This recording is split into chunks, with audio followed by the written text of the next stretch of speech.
collection of well-defined object.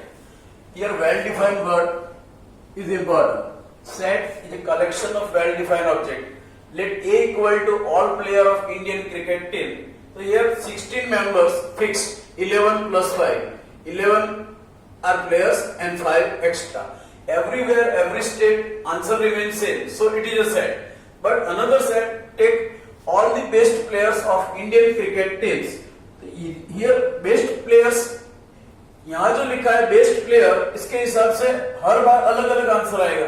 B is Kohli, Dhoni, Raina, Yuvraj, Jadeja, और B is Tendulkar, Rohit Sharma, another B equal to Kapil Dev, Rahul, etc. Here answer are not same, so it is not well defined object, and so it is not set. See, here answer is well defined object, so it is a set. But here answer is not well defined object, so it is not set, and due to this word best player. Now set represent by letter A, B, C, capital letter A, B, C, X, Y, Z, etc. Let one set A equal to all vowels. A equal to A, E, I, O, U. See here A, E, I, O, U. All terms of the set is called member of the set or element of the set. यहाँ पे दो element के बीच में comma लिखते हैं. Comma between two elements. And elements is one time.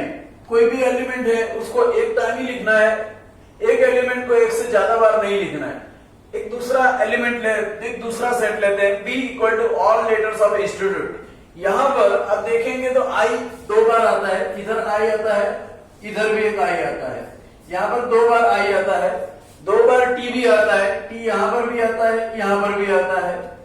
तो हम जब इसके एलिमेंट लिखेंगे तो I N S T U E, दो बार आई आता है तो दो बार नहीं लिखेंगे, सिर्फ एक बार ही लिखेंगे. और एक दूसरी बात, ऑर्डर डज नॉट मैटर. मतलब कि एलिमेंट जो है उसके ऑर्डर कोई भी ऑर्डर में लिख सकते हैं. यहाँ पे I N S T U E लिखा है तो ऐसे भी लिख सकते हैं, S T U E N I, ऐसे भी लिख सकते हैं. तो सेट में ये याद रखना है, जो टर्म है उसको एलिमेंट बोलते हैं सेट के. दो टर्म के बीच में कोमा लिखते हैं. और तीसरी बात, एलिमेंट ओनली वन टाइम लिखना है. और लास्ट बात, order does not matter. Set में ऑर्डर कोई मैटर करता नहीं है. सेट को दो तरह से हम डिफाइन कर सकते हैं. One is set builder form and another is roster form. Roster form को हम टेबुलर फॉर्म भी बोलते हैं. रोस्टर फॉर्म में एक्चुअल एलिमेंट्स आते हैं. और सेट बिल्डर फॉर्म जो होते हैं उसमें statement describe properties, property describe करने वाला स्टेटमेंट होता है. Take for example A equal to X. ये जो स्लेस लाइन है उसको सच दैट बोलते हैं. X such that X is a natural number less equal to 5. तो यहाँ पर एक्चुअल एलिमेंट नहीं लिखे, यहाँ पर जो है वो प्रॉपर्टी डिस्क्राइब किया है. और जो प्रॉपर्टी डिस्क्राइब करते हैं उसको हम बोलते हैं सेट बिल्डर फॉर्म. और इसका ही आंसर आता है ए इक्वल टू लेस और इक्वल टू 5 वाला नेचुरल नंबर कौन कौन से होते हैं, 1, 2, 3, 4 एंड 5. तो ये जो हुआ वो एक्चुअल एलिमेंट है. एक्चुअल एलिमेंट वाला जो होता है उसको बोलते हैं रोस्टर फॉर्म या फिर टेबुलर फॉर्म भी बोलते हैं उसको. यहां पर by property you build a set. By property you build a set is called set builder form. तो सेट को हम दो तरह से बता सकते हैं, set builder form and roster form. Set builder form में हम क्या करते हैं, प्रॉपर्टी डिस्क्राइब करते हैं. एंड रोस्टर फॉर्म या टेबुलर फॉर्म में क्या करते हैं, एक्चुअल एलिमेंट लिखते हैं. एक दूसरा इलस्ट्रेशन लेते हैं, X such that X is vowel of English alphabet. तो यहां पर हमने एक प्रॉपर्टी डिस्क्राइब किया, एक्चुअल एलिमेंट नहीं लिखा, प्रॉपर्टी डिस्क्राइब किया है, इसीलिए इसको बोलते हैं सेट बिल्डर फॉर्म. इसका एग्जैक्ट आंसर होता है, इसको सेट बी बोलते हैं. इसका एग्जैक्ट आंसर होता है ए ई आई ओ यू. तो इसको बोलते हैं रोस्टर फॉर्म या टेबुलर फॉर्म जिसमें एक्चुअल एलिमेंट होते हैं. अब हम देखेंगे कई इंपॉर्टेंट सेट. वैसे तो ये जो इंपॉर्टेंट सेट है वो आप स्टैंडर्ड 7, 8, 9 में पढ़े हैं, फिर भी रिपीट करते हैं. नेचुरल नंबर्स, कौन से नंबर को हम नेचुरल नंबर बोलेंगे, तो 1, 2, 3, 4, 5, 6, 7 वो जो नंबर है उसको हम नेचुरल नंबर बोलेंगे. और उसका जो पूरा सेट है उसको set of natural number N से हम रिप्रेजेंट करेंगे. दूसरा सेट है W. W the set of whole numbers. Whole numbers में क्या आते हैं, सारे नेचुरल नंबर तो आते ही है, एक ज्यादा में एक जीरो आता है, so 0 1 2 3 up to it called set of whole number and it is represented by W। अब देखेंगे तीसरा इंटीजर्स, सेट ऑफ इंटीजर्स, उसको हम आइदर Z से या I से रिप्रेजेंट करते हैं। इंटीजर्स में क्या आता है, इंटीजर्स में 0 1 2 3 -1 -2 -3 वो सब आता है, it's called set of integers Z। चौथा set of rational number, rational number किसको बोलते हैं, any number which can be represented by P by Q where P is integer as well as Q is also integer, one more condition, denominator is not equal to 0, Q not equal to 0 होना चाहिए। तो ऐसा number जिसको हम P by Q form में लिख सकते हैं, it's called rational number where P and Q are member of Z। Z क्या है, set of integer. Take for example 3 by 4, यहाँ 3 भी Z में से है, 4 भी Z में से। 5 by 6, 5 belongs to Z, 6 belongs to Z। Again 1 by 2, 0 is written as 0 by 1, so it is also rational number। 10 is also rational number because 10 is written as 10 by 1। 2 by 3 that is 0.66666, it is also written as 0.6 bar, आपने 9th में पढ़ा होगा। तो जो non terminating है, non terminating and repeating decimal है, non terminating but repeating, ये terminate नहीं होता, रिपीट होता है, 6 हर बार आता है, so it is also rational number। take for example 1 by 7 is 0.142857, 142857 bar bar repeat होता है, तो इसको भी हम ऐसा बोलेंगे non terminating repeating decimal. Non terminating repeating decimal is also rational number. दूसरा लेते हैं 1/2 दैट इज 0.5। 0.5 जो है वो टर्मिनेटिंग डेसिमल है, टर्मिनेटिंग डेसिमल को भी हम रेशनल नंबर बोलते हैं। Again 23/99, their answer will be 0.23232323 etc. It is also written as 0.23 bar, that is also non-terminating repeating decimal, so it is also called rational number। अब देखेंगे irrational number किसको बोलते हैं। Irrational number, the number which can not be represented in the form of P by Q where P and Q belongs to Z, Q not equal to 0। ऐसा जो number जिसको P by Q के form में हम नहीं लिख सकते, it's called irrational number. Irrational number और क्या होता है, तो irrational number non terminating and non repeating decimal होता है, टर्मिनेट भी नहीं होता है, रिपीट भी नहीं होता है। Take for example √2 is 1.4142135623 etc. It is non-repeating, non-terminating decimal, so this is the irrational number। pi is also irrational number, square root 5 is also irrational number। कई लोग को ऐसा लगता होगा कि square root 5 को हम square root 5 by 1 लिख सकते हैं, लिख तो सकते हैं, लेकिन हमने जो बताया कि P and Q दोनों Z में होना चाहिए, तो ही उसको रेशनल नंबर बोलते हैं। √5 does not belongs to Z, √5 is not a member of Z, so it is not written as P by Q form where P and Q belongs to Z, so it is irrational number। Now last one, real number। set of real number are, real number किसको बोलते हैं, real number the collection of rational number and irrational number, जिसमें rational number भी आ जाते हैं, irrational number भी आ जाता है, उसको हम क्या बोलेंगे, रियल नंबर। अब पढ़ेंगे सबसेट। सबसेट किसको बोलते हैं, part of a set is called subset. Subset is the part of set. A equal to 1 2 3 4 5, उसके जो पार्ट बनाते हैं, जैसे कि एक पार्ट बनाया मैंने 2 3 5, सो B is subset of A। Subset is part of a set. इसको ऐसे भी बोलते हैं B contained in A, B is contained in A, B is the subset of A, this is symbol of subset। A is not subset of B, A is not part of B, A B का part नहीं है, so A is not subset of B। तो A को हम क्या बोलते हैं, A is the superior of B, A is the superior of B, तो A is called superset of B। एक उल्टा ऐसा सबसेट का जो सिंबल है उसका उल्टा कर देने का, इसको हम बोलते हैं superset. A is the superset of B, जो पार्ट है उसको हम बोलते हैं सबसेट, और जिसका जो पार्ट है उसका बड़ा वाला जो सेट है उसको बोलेंगे हम सुपरसेट।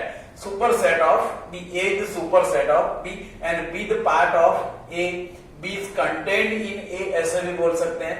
और अभी जो सबसेट है उसमें दो टाइप के सबसेट होते हैं, एक तो होता है प्रॉपर सबसेट और तीसरा होता है इम्प्रॉपर सबसेट। एक for example a equal to 1 2 4 7 और b इक्वल टू 2 4 7, तो आपने यहां देखा होगा b is the part of a, b the part of a, b subset A भी बोल सकते हैं, एंड d इक्वल टू 4 1 2 7।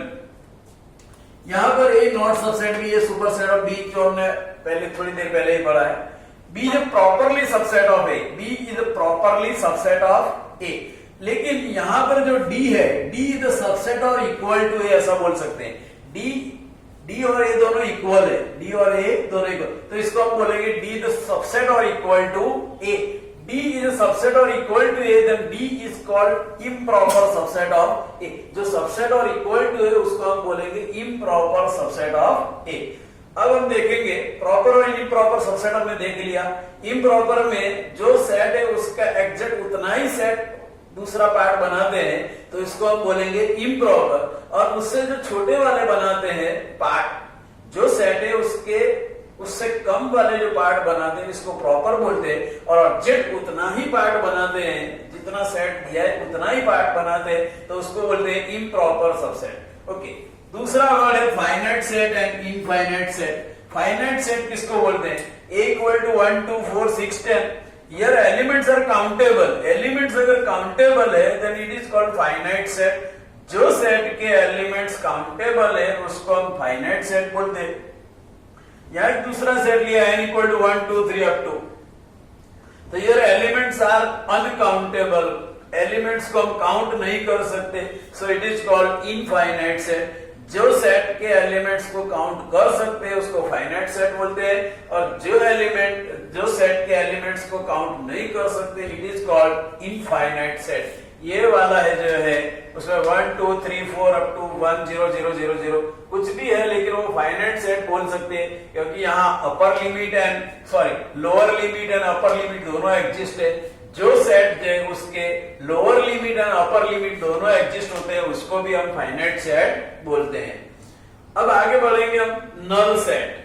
किसको हम नल सेट बोलेंगे? नल सेट का दूसरा नाम है वॉइड सेट और empty set. It contains nothing. जो सेट में कुछ नहीं होता उसको हम बोलते हैं नल सेट या empty set. It is represented bye either this way 5 और दिस 5। ऐसे लिखते हैं या फिर ऐसे लिखते हैं, कर्ली ब्रैकेट लिखकर उसमें कुछ नहीं लिखते, it is called null set और 5। हियर दिस कर्ली ब्रैकेट में 5 लिखा तो it is not null set, curly bracket में 0 लिखा then it is also null set. लेकिन x such that x square equal to -5, ऐसा x के जिसका स्क्वायर करते हैं तो -5, ऐसा कोई एलिमेंट मिलता है जिसका स्क्वायर नेगेटिव होता? नहीं, सो इट इज ऑल्सो 5। ये हमने अलग से लिखा है x that x square equal to -5। अब एक दूसरा सेट लेते हैं, all boys studying in women's college. Women's college में पढ़ने वाले लड़के, विमेंस कॉलेज में पढ़ने वाले सारे लड़के, तो उसमें कोई आता है विमेंस कॉलेज में कोई लड़के पढ़ते नहीं है, सो नल सेट इसको ऐसे भी लिख सकते हैं। दूसरा देखेंगे सिंगलटन सेट। किसको हम सिंगलटन सेट बोलते हैं? जो सेट में ओनली वन एलिमेंट है इज कॉल्ड सिंगलटन सेट। तो ये सिंगलटन सेट हुआ, ये 0 लिखा वो सिंगलटन, ये कर्ली ब्रैकेट में 5 is also singleton set, curly bracket में 1 0 0 0 0 0 ऐसा लिखा है, it is also singleton set. अब हम देखेंगे सबसेट कैसे बनाते हैं। a इक्वल टू 1 2 3, इसमें हमने 2 एलिमेंट दूर कर दिए, एक रखा, ये एलिमेंट रखा, दूसरे अवॉइड किए, ये रखा 1 2 अवॉइड किया, फिर 1 और 2 रखा और 3 को निकाल दिया, फिर 2 एंड 3 को रखा, 1 को निकाल दिया, 1 एंड 3 को रखा, 2 को सारे को निकाल दिया 5, और सारे को रखा 1 2 3। तो ऐसे ऐसे जो पार्ट बनते हैं it is called subsets of A. ऐसे हम पार्ट बनाते हैं, पहले एक एलिमेंट रखा, फिर एक एलिमेंट रखा, 2 कैंसिल कर दिए, फिर 2 रखा, एक कैंसिल कर दिया, फिर 3 रखा, फिर 3 निकाल दिया। सब जो पार्ट्स बनते हैं it is called subsets of A. 5 is a subset of any set. Null set जो होता है वो सारे सेट का सबसेट होता है। Set itself is a subset of itself. Set खुद जो है वो अपना सबसेट होता है और उसको हम इम्प्रॉपर सबसेट भी बोलते हैं. Now next cardinal number of elements of finite set is called cardinal number. Take for example, a equal to 5, 7, 12, 14. The cardinal number of a, that is number of elements in a. A में कितने element है? 1, 2, 3, 4. सो 4. अब हम देखेंगे total number of subset of a finite set. उसका formula है 2 raised to n, where n is the cardinal number. Take for example a equal to 1, 2, 3. तो उसमें कितने सबसेट होते हैं? हमने थोड़ी देर पहले उसके सारे सबसेट लिखे हैं. Number of subset of a equal to 2 raised to n. It is 2 raised to 3. 2 raised to 3 is 2 into 2 into 2, that is 8.